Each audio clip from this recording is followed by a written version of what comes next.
Hello and welcome to another episode of ElitesTV with myself, Mitch Panayis, and today I'm delighted to say that I'm joined by 2 out of 3 of the NCF Elites directors, Paul Johnson and Nick Cook. You alright, fellas? Hello, Mitch. Yes, all good, Mitch. Thanks, mate. Great. Thanks for joining us. Now, the topic we want to talk about today is the lockdown's effect on grassroots football. So we've seen a lot in the press recently about the Premier League, if and when it might return, how it might return, but there hasn't been much discussion in the mainstream press of the lockdown's effects on grassroots football. Well, until now. So there was an article that ran in the Daily Mirror by sports journalist John Cross, and it was quoted in heavily by our very own Paul Johnson. So, Paul, I'd like to come to you first, and just for those who haven't read the article that was in the Daily Mirror this week, could you just give us the gist of your thoughts on both the short-term effects and the longer-term effects on the English grassroots game? Look, if the Premier League, the EFL, Championship are all in trouble, Scottish are all in trouble, nobody, as you say, quite right, does anything about grassroots football. The lifeline of football starts with youngsters, 6, 7, 8, 9, etc., up to academy and then into 21s, 23s. If they're not playing football and they're not going to play football for the foreseeable future, my fear is that is there something else that's going to grab their attention? From our perspective, our setups are run with guidelines by the FA. All we've got from the FA at this moment is, unfortunately, grassroots football not being mentioned, and we don't know when you can come back. The implications for us as a business is huge, because we were planning this from tours to 2 different countries from our 2 different centres. Kids were really looking forward to it. They've been cancelled, which has cost the company a lot of money. We did a lot of work to encourage boys and their parents to come along. So we've now got to disappoint them as well. And, to be fair, they understand that COVID-19 is not our fault, but it's a big disappointment. Paul, you mentioned Goffia there. For those of you that don't know about the tournament, have a little look at this clip from the elites out there last summer. This is Goffia, we're here now. Yeah. And this is it, no fucking around, we're going to do this. Let's prove our point. Right? 1, 2, 3. On the Gothia Cup, universe begin.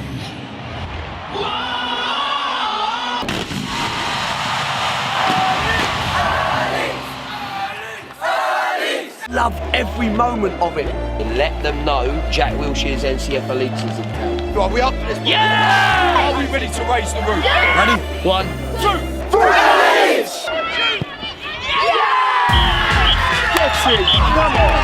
Get it! Come on! The taste is just the first bit. We've got blood, sweat and tears. Why did you not bring a bed? Hey, Hamza, you've pulled. The bond in this team is just amazing. It's our last game. Fight for each other, yeah. We're a unit. To be honest, he bloody scared me. I'm not resting on my laurels until I go to Gothia and goddamn win it. It provides so much more than football coaching. How do you think that might be affecting kids and indeed coaches like yourself during this period? I think when you take on a role as a football coach, you're there to obviously develop the player. But it's personally, I believe it's so much more than that. I feel you have a tangible impact on their development as young people. And, be that maybe your contact time with them is only 2 hours a week. But I think that is key. Young players look up to you, look to you for guidance from a football perspective. But obviously, as we provide our players with tours as well, there's a real nurturing that goes on, and you expose these players to some really unique opportunities.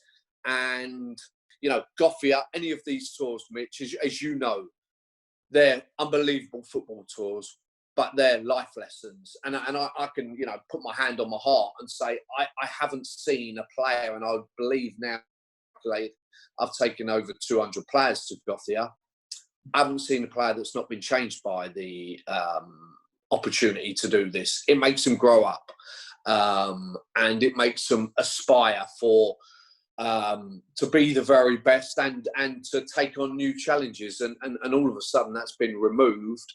So I think it's going to have a big effect. But look, like I said, everybody's going through it. So all we can do is try and help and do what we can during this tough period to try and close that gap of things they're missing. So I think there's a big chunk of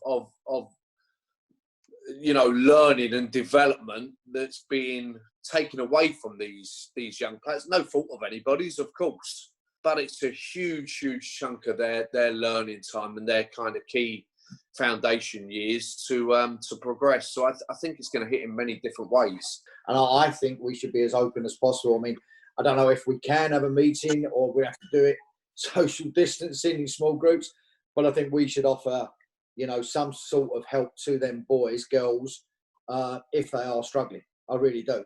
Whether it's we can't put our arm around them because we're not able to do that, whether we go easy with them, whether we say, look, take some time out, talk to the parents privately. I think that's going to come into this for us when we go back, definitely. Yeah, I wouldn't disagree. And I mean, particularly because we're not having any real indication of when grassroots football's coming back. Let's be honest, we could be potentially looking at a New Year start. Yeah. So that's a long time. What could be like a worst case scenario with this lack of kind of grassroots development on top flight football in 2, 4, 5 years? Look, Mitch, where are you going to get another, dare I say, Jack, Aaron, Harry Kane, Gareth Bale? If there's no football, join a team, they're not going to get into academy, they're not going to make the 21s and 23s and a Premiership or Championship team. England, FA, the English national team will suffer. There will be no football. If we're not careful, there will be no football, and everyone's going to suffer. How much support or advice have you had from the FA about what you could be doing, what you should be doing? How transparent has everything been? So I received an email from the FA at Letchworth saying that we're not in the discussions at the moment. And now I've received another email from them, and now I think it's out in the public domain, from the FA guidelines of what we can and can't do in respect of training, in respect of meeting up. And that is a huge blow to us as a football club. That's the only correspondence, and I'm not having to go at the FA because obviously, they're trying to sort out their own problems, but everyone's forgot about the little clubs at the bottom. The Premiership now have got a problem with the disinfectant on the Nike ball. Was it rubbing the sign off? On my life, when they're spraying it, it's making the ball sticky. So they've got a problem that they can't kick the ball now. Well, because it's literally sticking to the foot. Sticky. It's sticky, yeah. That's what Messi's had for the last 15 years. Well, the headline is, you'll like this, especially as you've got an headlight one, our balls are sticky. From what I can see this morning, the test that they're doing for the Premier League is £4 or £5 million. For the Championship is £150,000 per team. Are they really expecting us to test our boys? We can't do that. We'll be finished. Well, we won't be finished. Youth football will be finished. Whether you're Wormley, Barnet, Azuri, Cheshunt, Broxbourne, if everybody's going to be tested before they go on a football field and they have to pay, wow. Agreed, for sure. So obviously, you guys started this business yourselves, kind of from a very small business, and now it's grown, and that kind of work ethic and ambition is evident in Elites program, now with ElitesTV. So you've been doing things to kind of keep the communication lines open. And I know that you ran your first Zoom fitness session yesterday. So could you tell us a little bit about the session and what it entailed? And while we do that, we're going to have a look at a few clips from the session yesterday. Good to see you all. Hope you're doing well. Hope you're keeping fit, keeping safe. My son Mason, who I'll just flick onto now, he's going to start off talking you through the 8 exercises. We had over 50 join in. Totally new experience to us, Mitch. You know, it's different because you're trying to motivate players through a video screen. You know, touch wood, all being well, we'll then be in a position to roll out a program, a weekly program consisting of 3 to 4 sessions a week, which allows us that contact with the players to kind of keep our players ticking over and keep their fitness levels as high as possible, so that when they return, you know, they're giving themselves a fighting chance to hit the ground running. For me, particularly for the next 2 months, that's where we're going to be. We're going to be running a virtual coaching program through Zoom.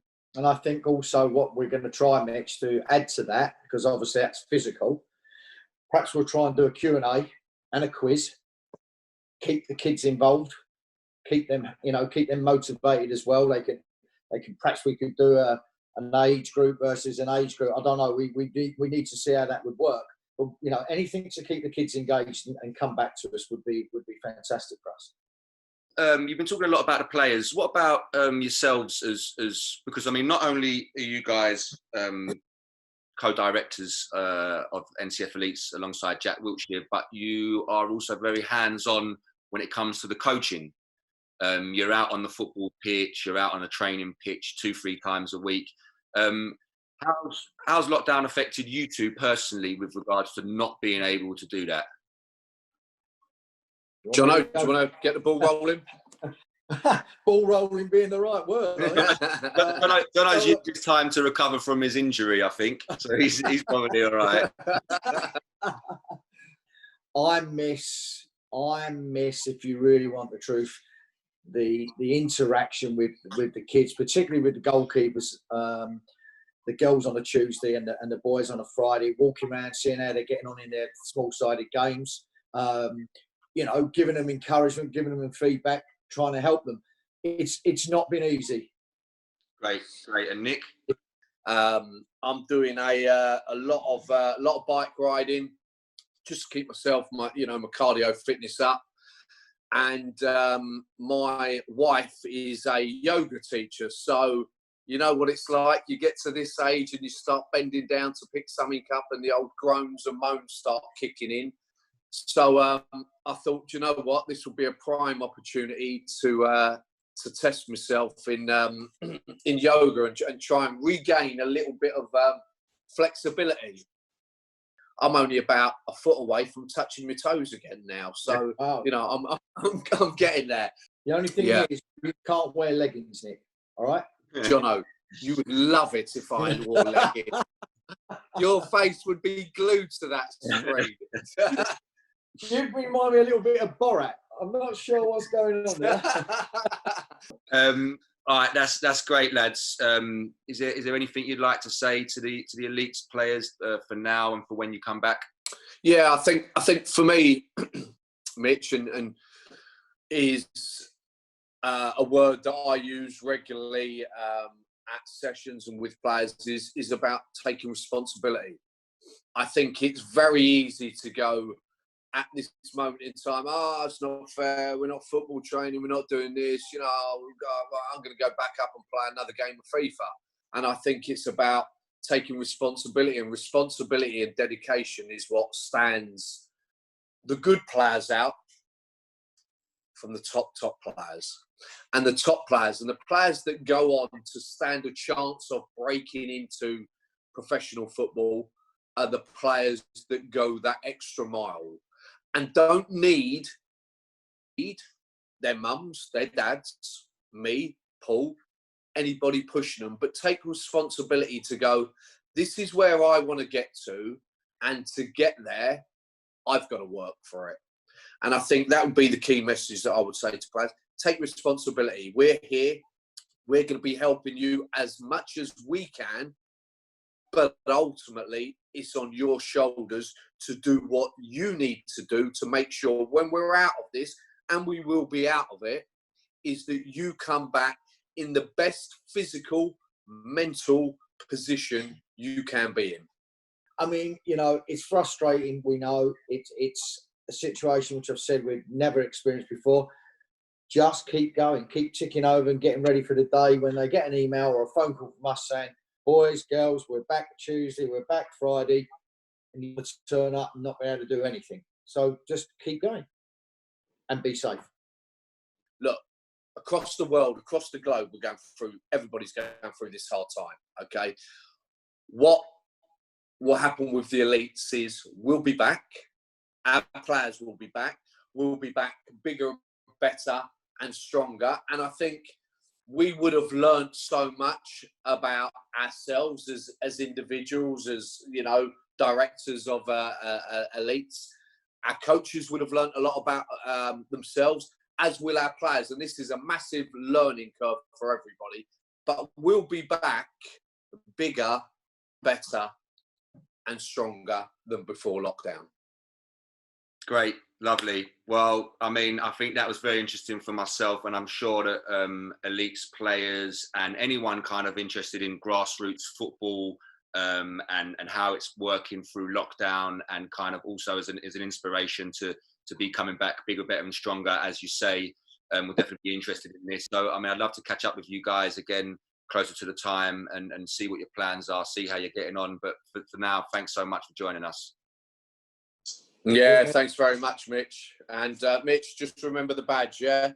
There it is. Leeds. Yeah, that's it, mate. That's it. Right, see you, Mitchell. Thanks, see you later, guys. Bye-bye. Bye.